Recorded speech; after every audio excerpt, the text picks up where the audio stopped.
Al-Amwan, pelopor pakaian sunnah Asia Tenggara. Menganggap hijrah itu dapat dunia. Betul. Hijrah itu harusnya akhirat jadi tujuan. Akhirat dikejar. Iya, jangan lagi rupiah. Jadi kalau kita ngomong syariah, jangan ngomong rupiah. Ngomongnya pahala atau dosa? Iya, surga neraka. Surga neraka. Nah, tapi ketika buka rekening di bank riba, dia nggak sadar kalau dia itu ikut membesarkan riba. Karena bank-bank itu bisa hidup karena ada dana masyarakat. Sebelum lanjut nonton video ini, jangan lupa tekan tombol subscribe-nya, nyalakan loncengnya, like dan share ke teman-teman kalian.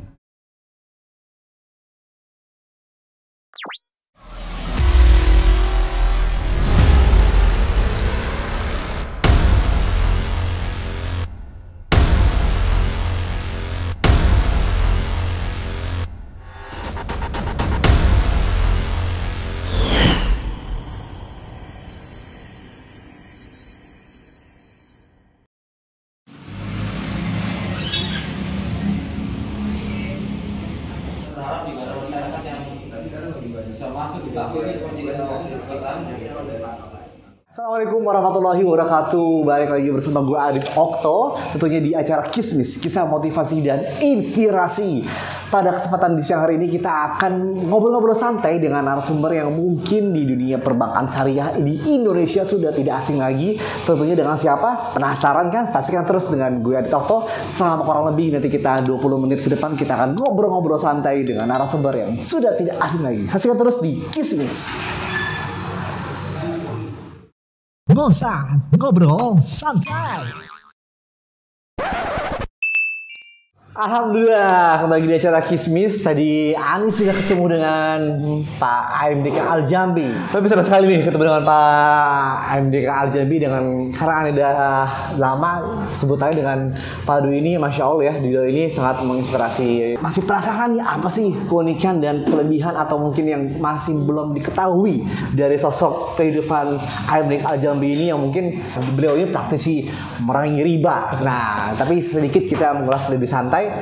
Awal mulanya nih, Pak Du ente tuh mengenal Islam secara kafah bisa dibilang kan ketika dulu kan istilahnya kan masih terombang-ambing masih gimana gitu. Islam ikutan. Islam KTP? Enggak, Islam ikutan. Islam ikutan. Ikutan orang tua. Ya orang tuanya Islam, kita Islam. Nah, orang tua ke masjid, kita ke masjid. Dulu gitu ente memutuskan untuk tapi kan mungkin nggak langsung mengambil Islam sesuai dengan pemahaman para sahabat kan sebenarnya kan mungkin masih berkali-kali nyari-nyari yang banyaknya orang lakukan. Banyaknya orang kan. Nah, itu gimana tuh pertama kali yang bisa dibilang tadi ente bilang Islam ikutan buat para penonton di seluruh Asia Tenggara yang nonton dan sama-sama merokok. Nah, boleh dong di-sharing-sharing kepada para penonton gimana nih buat teman-teman yang belum tahu ente pertama kali trigger yang akhirnya udahlah gue males, akhirnya jenuh dengan kehidupan gue di konvensional. Kayaknya banyak duit tapi nggak berkah nih gitu istilahnya. Tapi kalau di syariah walaupun duitnya sedikit tapi berkah gitu kan. Gimana? Pak Di, silakan Pak. Masya Allah, Dit, jazakallah khair. Ini mudah-mudahan juga bisa menginspirasi ya banyak saudara-saudara kita. Selama ini ketika bilang hijrah itu selalu yang diiming-imingkan dunia. Betul. Ya kan? Padahal hijrah itu sendiri tidak seperti itu. Betul, Pak. Ya, hijrah itu adalah berpindah, berubah, keluar. Ini yang dianggap, dan hijrah itu adalah berani meninggalkan yang dilarang Allah. Betul. Ini yang paling penting. Nah, maka pada saat saya hijrah itu bermula ketika saya ada di perbankan riba, yang mana pada saat itu untuk posisi jabatan dan kekayaan harta gitu ya, saya manajer itu di posisi umur 30-an. Manajer umur 30-an tahun 95, di mana saat itu sekolahan saya masih SMA. Tapi ditunjuk saya jadi manajer untuk megang posisi yang punya sekolah titelnya S2. Banyak yang pintar S1 banyak ini ya, tapi mungkin pemimpin itu melihat kejujuran. Dan itulah pesan kedua orang tua saya. Apapun kondisi jujur. Iya. Dan ternyata ketika saya hijrah, posisi ini yang diajarkan oleh Rasulullah Sallallahu Alaihi Wasallam untuk kita hidup di dunia agar dunia akhirat aman. Betul. Itu kunci utama jujur. Jujur ya. ya. Iya. Anak mah jujur. Kunci pertama jujur tuh. Oh, itu kuncinya. Nah. Karena apalagi kita sebagai seorang pegawai, seorang pengusaha, itu kunci utamanya jujur. Iya. Nah, jadi 2000 itu saya sudah pasca sarjana Magister Manajemen di Unsri. Unisri. Di Unsri. Universitas Sriwijaya. Sriwijaya. Iya. Nah, pada saat disnatalis itu pada waktu yudisium, saya disuruh baca doa. Terus? Berdoalah untuk bagaimana bisa dapat dunia dan akhirat. Dan teman-teman saya ketika saya baca doa pada diterima nggak doa kita ya? Terus akhirnya? Iya, dengan keyakinan penuh karena dulu memang hidupnya waktu kecil sama mbah gitu, selalu diajak ke masjid. Jadi adalah bayang-bayangan baca doa itu. Iya, jadi ya alhamdulillah tanpa sadar saya sudah senior manager pada waktu itu di 2002 di kondisi yang seperti itu. Tahu-tahu pada waktu saya pulang dari luar masuk ke meja, tahu-tahu di meja itu ada buku kecil. Judulnya yang dikarang oleh Syekh Muhammad bin Abdul Aziz. Masya Allah. Judul bukunya sudah diterjemahkan ke dalam bahasa Indonesia kepada pegawai dan nasabah bank konvensional. Itu pas dibuka itu langsung grrrr, gitu ya, merinding dan ketakutan. Ternyata semua hasil yang saya terima ini memudahkan saya untuk menuju nar. Masjid deket, azan terdengar, nggak ke masjid, nggak ada niatan untuk datang, itu nggak ada. Ketutup, hatinya tertutup. Istri, anak ada, tapi merasa seolah-olah nggak ada karena hari-hari saya di luar. Sibuk dengan duniawi. Sibuk dengan dunia. Apa yang diminta keluarga ada. Tapi untuk pendekatan kepada agama Allah itu masih jauh banget. Nah, wah salah gua kerja ini kalau gitu. Niat untuk keluar. Harus meninggalkan ini. Nah, ternyata ketika kita punya niat aja, Allah datangkan. Dipanggil saya orang properti pada waktu itu yang punya kewenangan ya untuk mengusulkan jual aset, beli aset. Jual aset, beli aset. Iya, itu lewat saya baru bisa diputus tuh. Gitu kan sama pemimpin. Pak Dwi, besok temanin orang dari Jakarta mau buka bank syariah di Palembang nih, bisa apa enggak? Ke pondok sama ke ulama. Teman kita bukan itu dulu. Dunia itu yang sebelah sana teman kita. Akhirnya bisa menjadi enggak, karena saya orang pemasar yang seneng bergaul gitu, langsung saya tanya ke atasan saya diminta pemimpin untuk ke pondok sama ini, kemana ini saya harus datang? Bingung dong.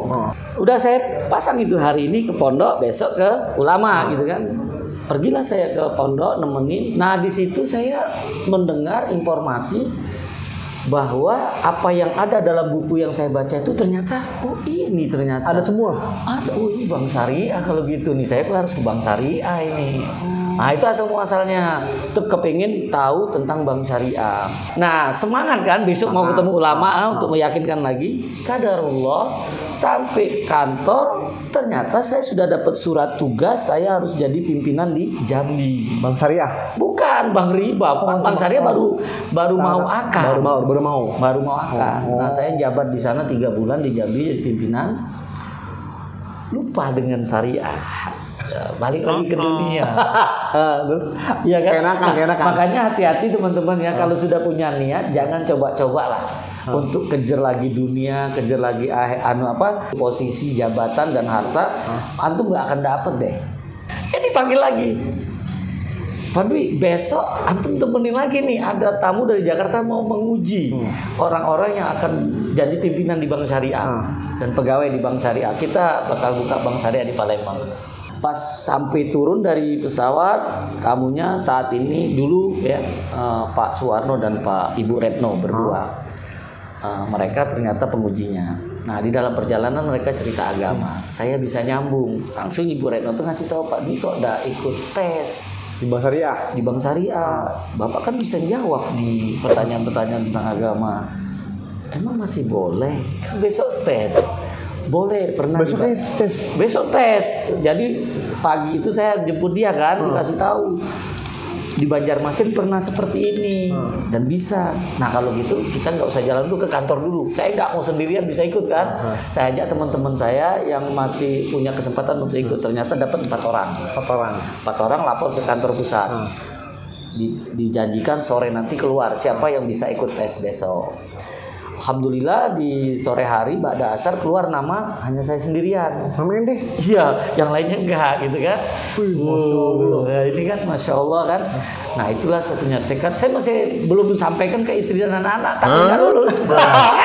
Takut nggak lulus. Takut nggak lulus. Aduh. Jadi agak sedikit dak-dik. Oh iyalah, kan ujiannya katanya baca Quran, ujiannya sholat gitu. Tapi kan. udah bisa ente baca. Oh, ya kan Anda udah terbiasa ke situ. Namun apa yang terjadi, Pak? Pada waktu saya tes baca Quran gelagapan, pletot gitu ya, suruh sholat, 1 kalimat pun nggak ada yang keluar. Kok bisa gitu? Masya Allah, 1 kalimat nggak ada yang keluar. Saya mengeluarkan air mata, netes air mata saya. Itu gugup atau gimana, grogi? Bukan, tidak keluar sama sekali. Bukan gugup kan? Anak bingung kok nggak keluar ya? Apa ya? Pada doa kita itu. Saya nangis pada saat itu, langsung kepada Pak Warno itu saya salam dia, Pak, terima saya ingin berubah. Masya Allah. Nah ketakutan itu karena saya sudah tahu ini tempat riba.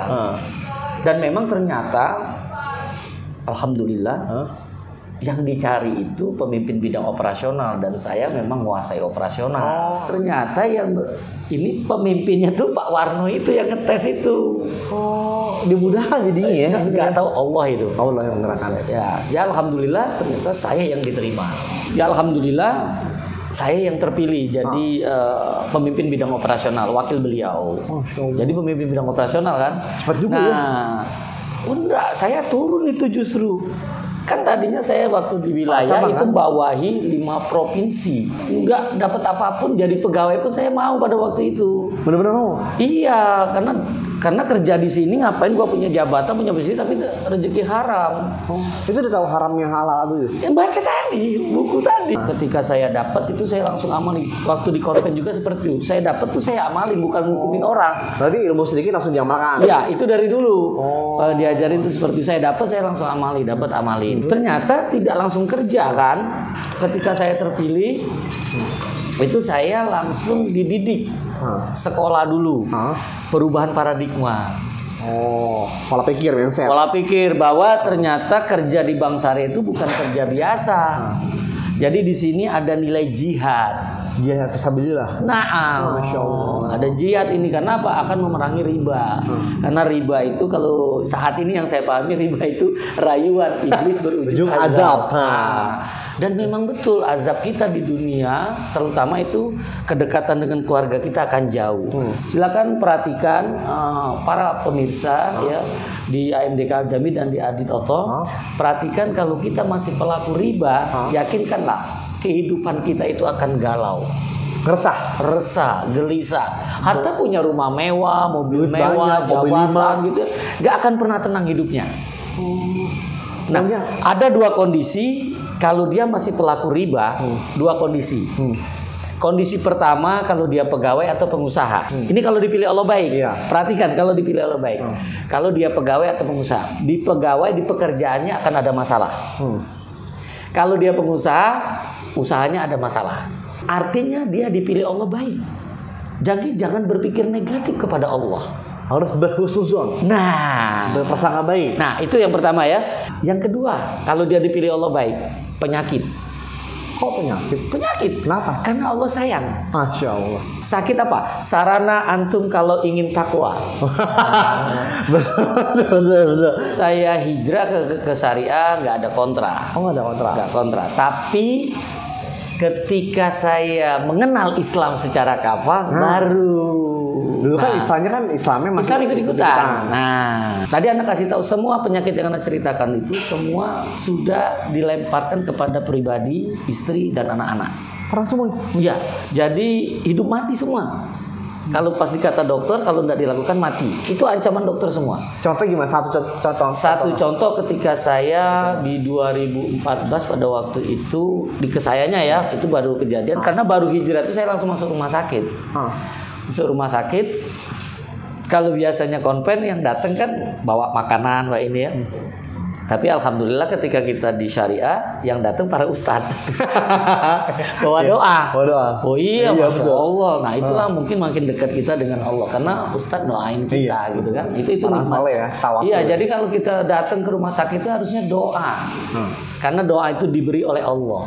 Ada di surat Asy-Syu'ara, surat di ayat ke-80. Wa iza maritu fahuwa yasfin. Jadi kalau aku sakit Allah yang menyembuhkan. Itu keyakinan. Dulu belum pakai ayat. Tapi pokoknya karena ayat itu aku yakin akan terlaksana. Betul sekali. Ya kan? Ketika kita sakit Allah ingin mendekatkan kita dengan istri kita. Karena waktu sakit itu istri kita yang nyuapin makan. Dulu mungkin waktu sehat kan enggak? Iya. Gimana? Hati saya disuapin enggak? Kita berduaan sih ngopi. Nah ini penting ini loh. Ternyata sakit itu bisa membawa keluarga itu sakinah mawaddah warahmah. Allah berikan saya istirahat. Saya baik sangka aja kepada Allah. Ketika saya sakit Allah berikan saya istirahat. Alhamdulillah. Hari ketiga saya minta izin sama dokter untuk keluar dari rumah sakit. Dikasih izin sama dokter. Buat selembar ini yang saya bilang, buat kertas lembar dulu, kalau mati saya tidak tanggung jawab. Gitu. Ya kan? Saya bilang Pak Dokter jangan satu. Lebih dari satu saya teken. Itu ngomong gitu? Iya. Pak Dwi? Iya. Masya Allah. Karena kan mati itu nikmat dari Allah. Sehat, syariah, ekonominya, hasil akhirnya takwa. Mau sakit, mau sehat, takwa. Takwa itu mudah melaksanakan perintah, ringan meninggalkan larangan. Menjauhi larangannya. Ya, meninggalkan. Bukan menjauhi, meninggalkan larangannya. Nah, takwa, tuntunan Al-Quran kita wajib amalkan. Betul sekali. Pemirsa. Nah, makanya dari itu, jadi tidak usah takut. Sakit, sehat, ujungnya kita orang beriman mati. Karena mati itu melihat Allah tujuan kita. Betul. Ya kan? Tapi nggak semua orang awam nih yang menonton ini kan bisa mempunyai. Ya makanya diberitahu. Karena apapun kondisi kita sebagai makhluk Allah, kullu nafsin za'iqatul maut. Setiap yang bernyawa pasti mati. Dan tidak perlu takut dengan mati. Orang beriman itu tidak akan takut mati. Karena mati itu sarana untuk melihat wajah Allah. Betul. Itu orang beriman. Yang takut mati orang kafir, orang munafik. Itu yang takut mati. Orang beriman enggak. Karena mati apa? Melihat Allah tujuan iman. Tahu tujuan iman. Yang mau jadi ada pertanyaan, trigger apa yang menjadi ente akhirnya memahami Islam sesuai dengan pemahaman para sahabat? Ketika saya mau masuk syariah itu tidak langsung kerja. Betul. Ternyata itu yang dikabarkan oleh para ulama, al ilmu qoblal qaul wal amal. Itu yang dikerjakan tuh oleh kawan-kawan saya yang di perbankan ribawi pada waktu itu. Jadi memang betul-betul mereka menyediakan jalan untuk kita bisa bekerja di bank syariah itu dengan ilmu. Beda dengan saat ini kalau kita bekerja di bank syariah tanpa ilmu itu tadi pemahamannya seperti konven. Nah, saya bersyukur sekali ketika mau masuk ke bank syariah saya belajar dulu. Pada waktu itu para pengajarnya masya Allah mereka merubah mindset kita itu luar biasa. Jadi kita bekerja di bank syariah itu bukan hanya untuk mengejar dunia, tapi memudahkan kita untuk menuju akhirat melihat wajah Allah. Dan ini harus mulai dengan Al-Quran was sunnah. Ini yang paling penting pada waktu. Dari triggernya di situ tuh. Di situ. Nah, jadi karena saya harus dengan ilmu, saya lari ke Kuitang. Kuitang. Senen, cari buku. Buku dapat pertama buku yang saya dapat tuh Masail, karyanya Ustadz Abdul Hakim bin Amir Ardad ya. Masail. Di situ. Beda semua dengan yang anak gua kerjain selama ini nih. Tapi karena itu anak dapat buku itu, apa yang ada itu anak jalanin. Itu berubah kan? Berubah itu. Tapi orangnya belum kenal. Orang belum kenal karena di situ 2002 masih kan. Anak nggak ngomong riba pada waktu awalan. Belum. Gue ingin merangi riba deh saat ini. Ya itu tadi. Sampai detik ini kan terkenalnya praktisi ekonomi merangi riba kan. Iya karena itu tadi ketika bulan Ramadan. Direksi kami dari BNI datang. Nah yang jadi penceramah sama jadi imam itu kan pakainya seperti antum. Pakai baju koko. Biasa. Sementara anak pegawai pakai sorban, pakai gamis. Berarti pakai beda sendiri. Jadi satu kantor beda sendiri. Iya, jadi direksi itu nganggap saya yang kiainya. Aduh, kan Pak saya pegawai Pak sama gitu. Berarti paling nyentrik dong. Oh nyentrik, paling nyentrik banget gitu. Dan anak nggak mau diundang lagi ke konven. Nggak mau. Setelah itu nggak mau. Pokoknya kalau ketemu di luar. Oh itu antipati banget gitu. Ya itu tadi dianggap orang keras karena nggak punya ilmu. Tapi idola saya adalah Rasulullah SAW, merujuk kepada di surat Al-Ahzab ayat 21. Surat ketiga ayat 21. Ana bacain, laqad kana lakum fi rasulillahi uswatun hasanah. Karena sesungguhnya dalam diri Rasulullah itu terdapat suri teladan. Itu yang saya teladani. Akhirnya di situ ente benar-benar yakin untuk yakin riba. Nah, ketika saya ngomong belum. Ketika saya ngomong seperti itu, yang mengkonseling saya ya udah Kak Padui jalanin aja. Saya bilang seperti itu ya sudah jalanin aja.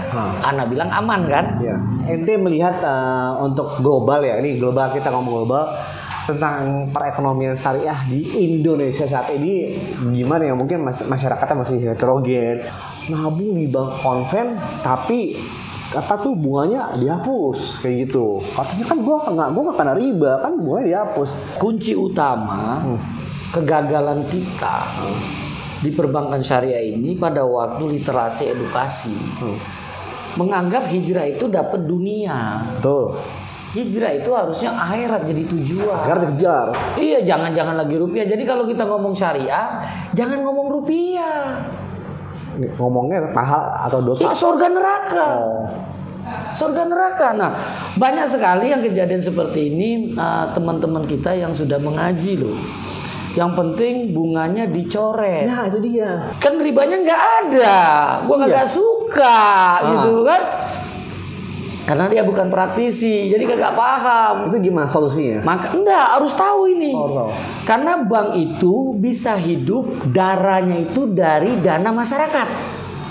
Bank bisa hidup dari dana masyarakat. Nah, siapa dia? Kita yang nabung di bank syariah, yang nabung di bank ribawi. Nah, ketika masyarakat itu punya rekening di bank riba, maka riba itu akan berkembang. Jadi kita sama aja kayak tahun dalam maksiat. Tahun dalam maksiat, dan dia nggak sadar kalau ngelanggar Al-Maidah ayat 2. Dia ribanya nggak ada, tapi dia bertahun untuk membesarkan riba. Oh, subhanallah. Iya kan? Dia kan mau bersih sendiri. Gua kagak ada riba kan bunganya, gua kagak suka, gua coret. Kagak ada riba. Iya, tapi ketika buka rekening di bank riba, dia nggak sadar kalau dia itu ikut membesarkan riba. Karena bank-bank itu bisa hidup karena ada dana masyarakat. Jangan memvonis bank syariah, tapi dirangkul bank syariah. Iya. Betul, seperti itu kan? Iya. Kalau salah tolong diberitahukan. Nah, makanya itu tadi kita sama teman-teman tadi yang saat ini masih berpandangan bunga dicoret itu aman, jangan hukumin dia.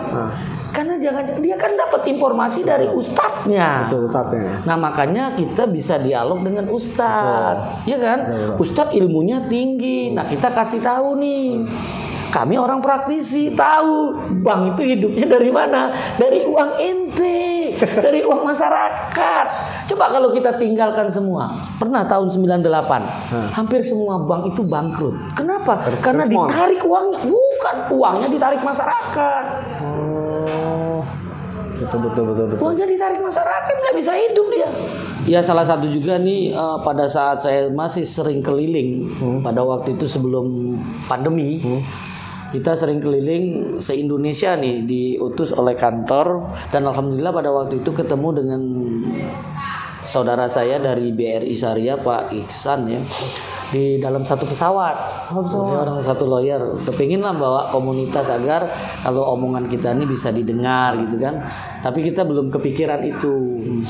Nah, qadarullah ketika saya tidak bekerja lagi, dan ini juga ingin menjawab keraguan umat bahwa saya udah tidak bekerja lagi?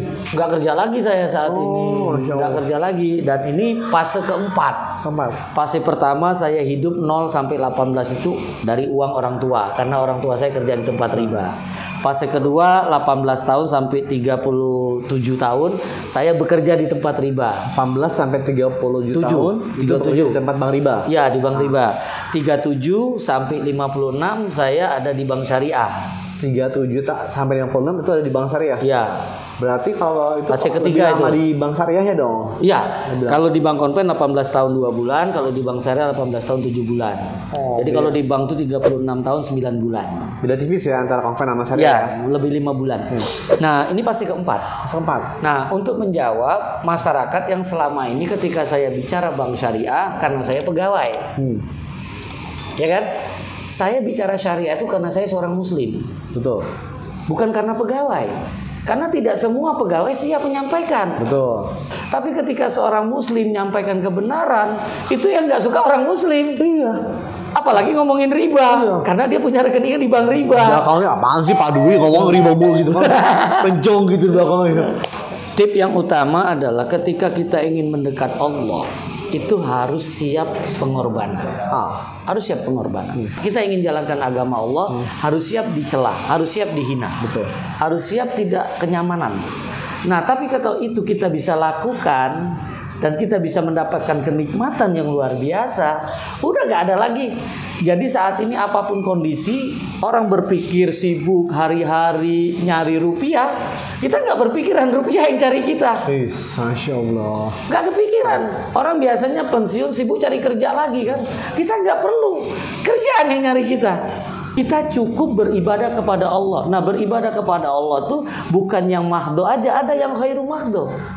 Memberi senyuman, memberikan berita gembira, memberikan berita-berita yang menyenangkan pada saudara-saudara kita yang kesulitan. Kita kasih berita gembira. Karena kita yakin rezeki dijamin Allah. Kita diciptakan hanya untuk ibadah kepada Allah. Wa ma khalaqtul jinna wal insa illa liya'budun. Tidak kuciptakan jin dan manusia kecuali hanya untuk beribadah. Maka setiap detik jadikan nilai ibadah dalam kegiatan kita setiap detik. Makanya Imam Syafi'i itu Masya Allah, ya, orang berpikir ibadah kalah dengan yang punya ilmu. Orang bisa ibadah dari mungkin ba'da isya sampai subuh, sholat terus. Ternyata Imam Syafi'i hanya membahas fikih, itu nilainya lebih tinggi dari yang sholat. Nah, itu dia. Makanya dengan kita punya ilmu diamalkan, sudah tuh menyampaikan, Masya Allah, wajib harus didahulukan daripada yang sunnah. Oke teman-teman, jangan lupa nanti subscribe channelnya AMDK Al Jambi. Dan ini kalau mau lebih jelas apa yang saya ceritakan tadi, semua ada di buku Insya Allah Hidup Berkah Tanpa Riba dari Bank Islam, dari Bank Ribawi, Bank Ribawi menuju Bank Syariah. Kalau mau beli ada nomor teleponnya atau hubungin ke siapa Pak Dwi? Nanti dicantumkan di bawah sini Insya Allah. Dan jangan lupa pokoknya subscribe. Semoga obrolan kita kali ini dengan Pak Diono AMDK Al Jambi bermanfaat.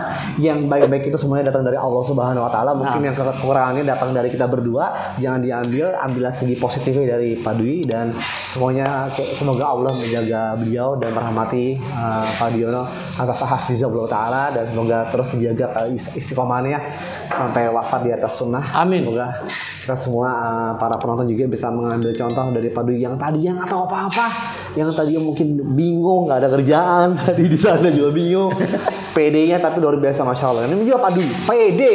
Dan Masya Allah, kita ketemu lagi di episode berikutnya bersama AMDK Al Jambi dengan Adil Auto mengucapkan terima kasih atas perhatian Anda. Wassalamualaikum warahmatullahi wabarakatuh. Dan Anda orang bank harus bisa jadi kiai. Tidak saya.